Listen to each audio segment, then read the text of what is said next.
சிலுவையிலே உங்கள் நல்வாழ்விற்கும் என் நல்வாழ்விற்கும் எதை இயேசு செலுத்தி தீர்த்தார் என்று ஒருவன் பேசினால் அதுதான் சுத்தமான அக்மார்க் நெய்யினால் செய்யப்பட்ட ஞானம். That is pure wisdom.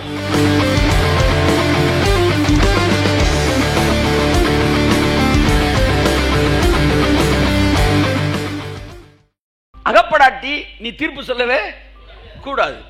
இவங்களுக்கு அகப்படவே இல்லை, தீர்ப்பு சொன்னாங்க. அடுத்து தன்னை பார்க்கல அவர்கள் தன்னை பார்க்கிலும் வயது சென்றவள் ஆனபடியினால் எலிக்கு யோபின் வார்த்தைகள் முடிந்த தீரு மட்டும் காத்திருந்தான். இதுல இருந்து என்ன தெரியுது? வயசா இருக்கிறாங்கன்றனால அவங்க கரெக்டா பேசுறாங்கன்னு அர்த்தம் கிடையாது. திரும்ப சொல்லுங்க, வயசா இருக்கிறனால அவங்க சரியா பேசுறாங்கன்னு அர்த்தம் கிடையாது. அடுத்து அந்த 3 மனுஷரின் வாயிலும் மறு உத்தரவு பிறக்கவில்லை என்று எலிகு கண்டபோது அவனுக்கு கோபம் உண்டது. அடுத்து 6 வேமாசிமா ஆகையால் பரகேலின் குமாரன் எலிகு என்னும் பூசியன் பிரதியுத்தரமாக நான் இளவயது உள்ளவன் சார்.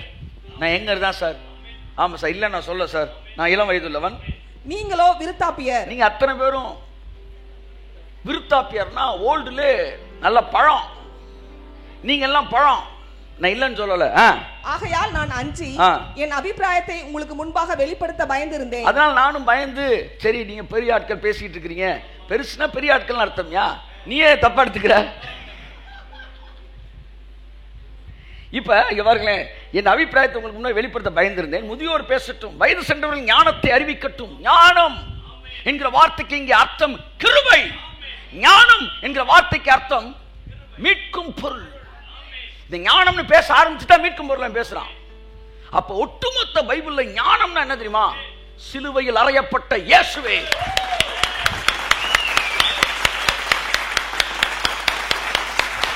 சிலுவையில் அறையப்பட்ட இயேசு கிறிஸ்துவின் செய்தியை ஞானமாய் இருக்கிறது.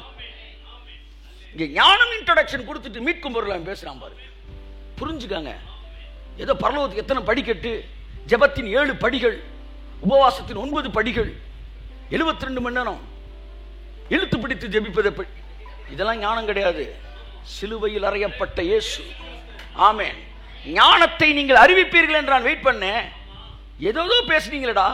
எலியான் நீங்க, என்னமோ போய் சொன்னீங்க, ஜெபம் நீங்க, கத்தனும் நீங்க. சிலுவையில் அறையப்பட்ட இயேசு எவனுமே பேசல. அப்பதான் கோமாறான். 72 ஜெபம் பண்ணது பிரச்சனை இல்லப்பா.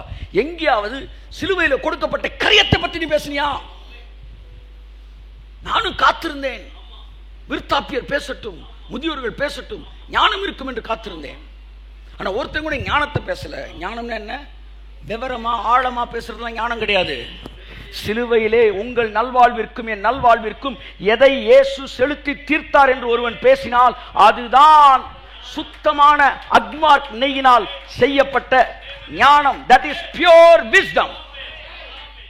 கலப்படம் இல்லாத ஞானம்.